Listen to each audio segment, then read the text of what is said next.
नमस्कार। राहु वैसे तो बहुत से लोग इसका उपयोग केवल इस नाम का उपयोग केवल और केवल डराने के लिए करते हैं। लेकिन वास्तविकता में देखा जाए तो राहु एक बड़ा ही अनोखा ग्रह है। इसके प्रभाव देने का तरीका भी जो है वो सबसे अलग है। राहु जब भी जीवन में प्रभाव देने की स्थिति में आता है तो व्यक्ति को ऐसे प्रभाव देता है जो उसने सोचे ना हो, जो उसकी कल्पना के परे हो। और जो पूरी तरीके से राहु प्रधान लोग होते हैं उनके काम करने का तरीका ऐसा होता है। वो ऐसे काम करते हैं जिसकी कल्पना किसी ने ना की हो, जिसके बारे में किसी ने सोचा ना हो। एकदम आउट ऑफ द बॉक्स जाकर काम करने वाला जो प्रभाव होता है वो राहु क्रिएट करता है। और आज के समय पर राहु का जितना प्रभाव एक व्यक्ति को चाहिए उतना किसी ग्रह का नहीं चाहिए। क्योंकि राहु जो है ये मायापति है, व्यक्ति को भोग विलास सुख सुविधा लग्जरी देने वाला है। और ऐसे समय पर, आज के समय पर अगर मैं किसी को कहूं तो हो सकता है कोई इक्का दुक्का कोई व्यक्ति कहे कि नहीं, मुझे सुख सुविधा नहीं चाहिए। बाकी तो सब चाहेंगे कि उसके पास ऐशो आराम का सभी सामान हो, अच्छी मात्रा में धन हो, सुख सुविधा से युक्त एक आरामदायक जीवन हो। ये हर व्यक्ति चाहेगा। वो फिर किसी प्रकार से भी प्राप्त हो, किसी कीमत पर भी प्राप्त हो, व्यक्ति चाहेगा मुझे ये सुख सुविधा मिले। हाँ, लेकिन राहु है तो राहु चूंकि केवल उसके पास ऊपरी माथा है, केवल दिमाग है, तो वो दिमाग का उपयोग करके केवल कमा सकता है। राहु कभी भी मेहनत करके कमाने का स्वभाव नहीं देगा। राहु जब भी स्वभाव देगा तो वो छल से, भ्रम से, किसी को लूट कर या बिना किसी दूसरे के हित के बारे में सोचे, केवल अपने स्वार्थ का सोचकर लाभ कमाने के लिए व्यक्ति को प्रेरित करता है। और मैं कई बार सोचता हूँ इसीलिए मिथुन राशि में जब राहु होता है तो उसे अच्छा क्यों कहा गया। या कई बार बोलते हैं कि वृषभ और मिथुन दोनों में उच्च का होता है, लेकिन मिथुन में उसका प्रभाव फिर भी ज्यादा देखने को मिलता है। और क्यों देखने को मिलता है? क्योंकि वहां जाकर के वो राहु में वास्तविकता जो राहु की है वो देखने को मिलती है। वो छल वाला गुण या वो स्वार्थ वाला गुण देखने को मिलता है कि वहां पर वो जाकर के अपने बारे में सोचना। ये राहु का गुण बता रहा हूं मैं। हो सकता है आपकी कुंडली में मिथुन का राहु हो और आप बोले मेरे अंदर तो छल की भावना नहीं है, वो अलग है, उसको अलग रखिए। अभी राहु का प्रभाव बता रहा हूं मैं आपको। तो राहु में छल है, भ्रम है, धोखा है और अपने स्वार्थ को पूरा करने के लिए किसी भी हद तक जाने की स्थिति है। अब ऐसे में एक बात आप विचार कीजिए कि पहली बात तो मैं चलो सूत्रों की ओर लेकर चलूंगा आपको। राहु जहां पर भी होगा ना, वहां जैसा आपने थंबनेल पर देखा कि आप कुछ छुपा नहीं पाओगे। ये कैसे, ये आगे बताता हूं। दूसरी बात और आप देख पाएंगे कि राहु जहां पर भी है वहां आपको कभी संतुष्टि नहीं मिलेगी। आपको कभी भी मन में ऐसा नहीं लगेगा कि मुझे बस अब कुछ नहीं चाहिए, बस अब हो गया, अब कुछ नहीं चाहिए। जहां राहु है वहां पर तो आपकी भूख दिन पर दिन बढ़ते जाएंगे, कम नहीं होंगी। और साथ ही साथ आप जो भी चाहेंगे बड़ा चाहेंगे। राहु बड़ा है, जो चाहता है अपने से बड़ा चाहता है। इसलिए जहां राहु है ना, वहां कम में संतुष्टि होती भी नहीं, थोड़े में तो संतुष्टि होती ही नहीं है, वहां बड़े में संतुष्टि होती है।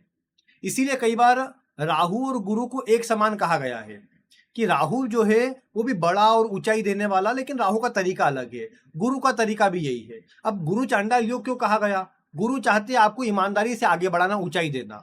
गुरु राहु की युति को गुरु चांडाल दोष क्यों कहते हैं? क्योंकि गुरु चाहते हैं आपको ईमानदारी से अच्छे तरीके से लेकर के जाए, राहु चाहते तेजी से लेकर के जाए। किसी को कुचल के जाना हो तो भी जाएंगे, किसी का नुकसान करके जाना हो तो भी जाएंगे, लेकिन ऊंचाई पर जाएंगे। तो ये अंतर आता है गुरु और राहु में। और इसीलिए ये जो अंतर होता है, काम भले दोनों ने एक करना है, लेकिन जो अंतर आता है दोनों के स्वभाव में, यही उनके योग को खराब कर देता है। उससे गुरु खराब होते हैं। राहु को तो क्या होता है, अगर मैं कहूं कि कोई व्यक्ति बुरा है तो वो किसी व्यक्ति को दबा दे, नुकसान कर दे, कुचल दे, मार दे, वो तो बुरा है, बुरा ही रहेगा, उसको थोड़ी कोई अंतर आएगा। तो इसीलिए इस बात को आप समझिए कि राहु को कोई फर्क नहीं पड़ता। हाँ, एक बात इसमें समझने वाली है कि राहु अपना पूरा इंपैक्ट व्यक्ति के जीवन में उस स्थिति में देता है जब उसका राशि का स्वामी बलवान हो। मतलब शुभ प्रभाव की बात कर रहा हूं मैं यहां पर। नेगेटिव प्रभाव तो उसका स्वामी किसी भी स्थिति में वो राहु ने दे देना है। अगर आप देखोगे कि राहु जिसकी राशि में है वो नीच राशि में चले गया, राहु जिसकी राशि में है वो राहु के साथ में है, ऐसी स्थिति का राहु व्यक्ति को कुछ भी बुरा करने के लिए प्रेरित कर सकता है, किसी भी हद तक जाने के लिए प्रेरित कर सकता है। अगर बाकी ग्रह लग्न लग्नेश बलवान नहीं हुए, शुभ ग्रहों का प्रभाव नहीं हुआ, तो व्यक्ति गलत मार्ग पर बहुत तेजी से आगे बढ़ सकता है, अन्य के मुकाबले तेजी से इस क्षेत्र में, गलत क्षेत्र के अंदर लाभ कमा सकता है। और इसके ठीक विपरीत आप ये देखते हैं कि राहु जो है किसी अच्छे बलवान ग्रह की राशि में है, जिसकी राशि में है वो स्वयं बलवान होकर बैठा है, मित्र में है, उच्च में है, तो ऐसी स्थिति का राहु व्यक्ति को जीवन काल में तेजी से लाभ कराता है, लेकिन अच्छे कार्यों से, ईमानदारी से, व्यक्ति की मेहनत से लाभ कराता है। तो ये अंतर आपको दोनों राहु का करना है पहले तो। बाकी हाँ, जहां राहु है वहां आप बातों को कितना ही छुपाने का प्रयास करो, छुपा नहीं पाओगे। आप कितना ही सोचो कि मैं यहाँ संतुष्टि रख लूंगा, भाई इतना इतना मुझे मिल जाए और संतुष्ट हो जाऊंगा मैं, वो संतुष्टि कभी नहीं आएगी। मैंने कई बार आपको बताया, कुंडली के दूसरे भाव में राहु हो, ऐसा व्यक्ति कभी भी धन के मामलों में संतोष नहीं कर सकता। दूसरे में हो, पांचवें में हो, आठवें में हो या 11वें में, ये केंद्र बनते हैं चारों। और इन चारों केंद्र के अंदर किसी भाव में राहु हो, दूसरे में हो, पांचवें में हो, आठवें में हो या 11वें में, आपकी कुंडली में हो या किसी कुंडली में, आप ऐसे व्यक्ति को हमेशा देखोगे धन के मामले में कभी भी ऐसे व्यक्ति को संतोष नहीं होगा। अच्छी मात्रा में हो, कम मात्रा में हो, किसी भी मात्रा में हो, व्यक्ति की भूख दिन पर दिन बढ़ती जाएंगी और की जो लालच है वो व्यक्ति की बढ़ते जाएंगी। अब इसमें अच्छी लालच या बुरी लालच का अंतर आप कर लीजिएगा। मतलब अब देखो, लालच लालच होती है, लेकिन व्यक्ति के काम करने का जो तरीका है वो लग्न लग्नेश राहु की स्थिति, शुभ अशुभ प्रभाव से आप निकालिए। व्यक्ति कितना नैतिक है, कितना मोरल होकर व्यक्ति काम करता है, उसका आप आकलन कुंडली से करें। लेकिन हाँ, ये जरूर है कि राहु अगर प्रभाव देगा तो जरूरी नहीं है कि अच्छा ही प्रभाव दे, अच्छे ही तरीकों से प्रभाव दे। राहु का काम है कैसे प्रभाव दे सकता है। इसके बाद अगर आप ये देखते हैं कि जैसे मैंने बताया, राहु जहां भी होगा वहां छुपा नहीं पाएंगे। एक बात आप समझिए, किसी के सप्तम भाव में राहु है, वैवाहिक जीवन में छोटी भी खटपट हुई ना, उसका असर या तो उसके शरीर पर देखने को मिलेगा, उसके काम करने के तरीकों पे, उसके स्वभाव में देखने को मिलेगा, या अपने आप उसका जीवन साथी बोल दे, या कोई और बातें हो जाए। लेकिन अगर वैवाहिक जीवन में जीवन साथी से जुड़ा कुछ भी हुआ है, यहां तक कि सप्तम में है और व्यापार में कुछ हुआ है, तो सबको पता लग जाएगा। ऐसा बोल सकते हैं कि जैसे जंगल में आग फैलती है ना, वैसे व्यक्ति की बात फैल जाएगी। अष्टम में होगा तो बदनामी से जुड़ी हुई, झूठी या सच्ची किसी प्रकार की भी। अगर अष्टम भाव में राहु है तो व्यक्ति की बदनामी होती है, अच्छे मामलों में या बुरे मामले में, निर्भर करता है कि राहु किस प्रकार का है, लग्नेश किस प्रकार का है, सूर्य किस प्रकार का है। अगर मान लो अष्टम में राहु है तो व्यक्ति की, मान लो किसी के साथ गुप्त संबंध है, वो छुपा नहीं रह पाएगा। अब ऐसा व्यक्ति कितना ही छुपाने का प्रयास करे, वो बात ना तो छुपेंगी और ना तो व्यक्ति वहां पर अपनी इज्जत को बचा पाएगा। अगर व्यक्ति ने अष्टम भाव में और व्यक्ति ने किसी के साथ घपला किया है, रिश्वत ली है, आज हो सकता है बचा ले, कल व्यक्ति के सामने, अन्य के सामने आ जाएगा, व्यक्ति की बदनामी हो जाएगी। इसीलिए कहने की बात यह है कि राहु जहां पर है वहां पर आप चाह करके भी बात को छुपा नहीं पाएंगे, और वहां पर आपकी भूख भी बड़ी होंगी, एक बारी में शांत तो होंगी भी नहीं। तो ऐसा मान लो ना, अष्टम में राहु है, व्यक्ति ने किसी के साथ अनैतिक संबंध बनाए। अब एक तो होता कि खुद पर काबू नहीं रहा और किसी प्रकार से गलत मार्ग पर चला गया, ठीक है, पहला पॉइंट। इससे किसी को पता नहीं लगा, पहली बात। मान लो लग्न दशा आदि अच्छी थी, बचाव हो गया, बचाव हो गया, ठीक है। लेकिन राहु है, वो तो एक बारी मन भरने नहीं देगा। राहु के कारण मन में आया कि मैंने तो पहली बार हुआ, किसको पता लगा, अभी और हो जाएगा तो किसको पता लगेगा। वो व्यक्ति के अंदर वो लगेगा मेरे में तो बहुत चालाकी है, मैं सब संभाल लूंगा। तो फिर व्यक्ति आगे बढ़ा उसी मार्ग में, एक बार दो बार, लेकिन कभी न कभी, और बल्कि शीघ्र ही, ज्यादा लंबा राहु रोकता नहीं है। जल्दीबाजी है राहु के अंदर, भले शनि के समान प्रभाव देने वाला कहा गया, लेकिन जल्दीबाजी है राहु के अंदर। तो वो जल्दी ही व्यक्ति की उन गुप्त संबंधों वाली स्थिति को सामने ले आएगा। यही रिश्वत वाली बात ले लो, अष्टम भाव से अनैतिक काम होते हैं, तो अनैतिक कोई भी काम ले लो, व्यक्ति कितना ही बचा ले, आज या नहीं तो कल सामने आ जाएगा, और वहां पर बदनामी तो होंगी ही, साथ ही साथ धन का नुकसान होगा और अन्य चीजों में नुकसान का सामना करना पड़ेगा, वो अलग। और यही बात आप हर भाव पर लागू कर लो। मैंने आपको पंचम के राहु में बताया था कि पंचम में राहु हो तो व्यक्ति की बहुत इच्छा होती है कि वो शेयर मार्केट से यानी आकस्मिक लाभ कमा ले, बड़ा धन कमा ले, उसके पास एक बड़ी गाड़ी हो, बड़ा घर हो। ऐसी बातें राहु के पंचम में होने पर व्यक्ति के मन में चलती है। अब ऐसे राहु वाला व्यक्ति अगर मान लो शेयर मार्केट से जुड़ रहा है, उसमें धन लगा रहा है, एक बार नुकसान हुआ, 2 बार हुआ, लेकिन जल्दी पकड़ जाएगा। मतलब या तो कर्जा बहुत हो जाए तो सामने सबके आ जाए कि देखो इनने तो कर्जा इतना ले लिया और ये बस शेयर मार्केट इसको ले डूबा, ये तो ये गेमिंग ले डूबी इसको, तो ये तो सट्टा ले डूबा इसको, तो ऐसी बातें कहीं ना कहीं सामने आ ही जाएंगी। व्यक्ति की बदनामी उस क्षेत्र में हो ही जाएगी। पंचम भाव आपके प्रेम संबंधों का है, कहीं पर भी आपका प्रेम संबंध हुआ तो राहु लंबा बचने नहीं देगा उसको। राहु ऐसा ग्रह ही नहीं है जिसको गुप्त रखा जा सके। राहु जो है वो सामने उजागर कर देगा और बड़े लेवल पर करेगा, छोटे मोटे में भी नहीं करेगा। इसीलिए कई बार क्या होता है कि ये बोला जाता है कि राहु का कुंडली के तीसरे में, छठे में, 10वें या 11वें में होना अच्छा है फिर भी, क्योंकि यहां पर बैठा हुआ राहु व्यक्ति को अपनी मेहनत से आगे बढ़ाता है। कई बार व्यक्ति अनैतिक काम की ओर जाए भी तो बचाकर राहु खुद ही निकाल लाता है, तो उसमें एक बचाव हो जाता है। लेकिन हाँ, यहाँ पर भी मान लो राहु के साथ कोई नेगेटिव योग बन गया, राहु सूर्य हो गया, राहु चंद्रमा हो गया, राहु शनि हो गया, या राहु जिसकी राशि में वो पीड़ित हो गया, नीच राशि में हो गया, तो यहाँ बैठा राहु भी नहीं छोड़ेगा। यहां भी राहु फिर व्यक्ति को बदनामी वाले प्रभाव में जकड़ लेगा। लग्न में होगा तो व्यक्ति बोलते हैं लग्न में राहु है, व्यक्ति पर कभी विश्वास नहीं कर सकते, क्योंकि व्यक्ति के स्वभाव में क्या है, सामने कुछ बता रहा है, अंदर कुछ चल रहा है, ऐसी बातें राहु में आ जाती है। फिर व्यक्ति कितना नैतिक है अनैतिक है वो सब बातें व्यक्ति के आप ये देखोगे कि लग्नेश कितना बलवान है, कौन सी राशि है।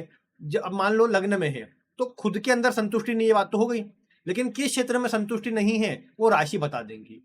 मान लो राशि जो है चतुर्थ भाव की, यानी सुख को लेकर के, सुख की वस्तुएं व्यक्ति के पास कितनी आ जाए, घर आ जाए, गाड़ी आ जाए, व्यक्ति सुख को लेकर संतुष्ट कभी नहीं होगा। 2 नंबर की राशि में है तो धन को लेकर संतुष्ट कभी नहीं होगा। सप्तम भाव में है तो पार्टनर को लेकर कभी संतुष्ट नहीं होगा। तो ऐसी बातें आपको 12वें मीन राशि में भी यही बात कि या तो इन्वेस्टमेंट, या तो लाभ, या खर्चा, इनमें कभी मतलब सुखों में कभी व्यक्ति संतोष नहीं कर पाएगा कि मुझे बस हो गया। तो ये जो चीजें है ना, ये आपको निकालना है। फिर वो कितना अच्छा कितना खराब, वो जिसकी राशि में उससे निकालो, लग्नेश से निकालो। साथ ही साथ आप एक और बात क्या देखो, मैंने आपको पहले बताया है राहु केतु दोनों छाया ग्रह है, और छाया ग्रह होने का प्रभाव ये है कि जिसकी राशि में है उसकी जितनी स्ट्रेंथ है उतना ही प्रभाव देंगे। मान लो जिसकी राशि में वो पूरा ही एकदम उसकी स्थिति खुद की इतनी कमजोर है कि कोई रिजल्ट नहीं दे सकता, तो राहु भी जितना आपको चाहिए रिजल्ट नहीं दे पाएगा, मन में विचार लाएगा, भ्रम लाएगा, लेकिन रिजल्ट तो कुछ नहीं आएगा। फिर एक बात और नोटिस करिएगा आप, ये देखने को मिलता है अधिकतर, राहु जहां पर है वहां पर या तो आप स्वयं अन्य को ठगेंगे, या तो आपके साथ ठग होगा, आपके साथ छल होगा। यानी राहु जहां पर जिस भाव में है, या तो आप छल करते हैं या आपके साथ छल होता है। ग्रहों को जोड़ सकते हैं, मैंने राहु मंगल में आपको बताया था, हर ग्रह को जोड़ सकते हैं। वैसे राहु मंगल में ये बात आती है कि मंगल जमीन है, तो या तो ऐसा व्यक्ति जमीन प्रॉपर्टी के मामलों में अन्य को धोखा देता है। मैंने कई लोगों को देखा, बोले हमारे पास 4 केस है, राहु मंगल साथ में है। क्यों केस है? क्योंकि एक ही जमीन 2-3 को बेच दी। अब ये इसमें गलती किसकी? राहु मंगल के योग को दोष देंगे, नहीं योग था हमने तो बेच दिया, गलती तो आपने करी ना।